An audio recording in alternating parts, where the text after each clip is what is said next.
এখানে মারাত্মক লেভেলের খেলা চলছে। এই তো একটা শট মেরে দিয়েছে, মারাত্মক লেভেলের শট খেলা হচ্ছে, পোক্ত আকারে বিশাল ভাবে খেলা হচ্ছে।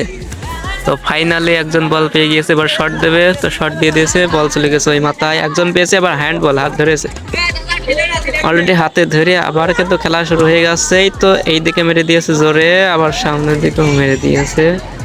তো ফাইনালে কিন্তু খেলা চলছে ছোট্ট একটা মাঠে, হাই লেভেলে।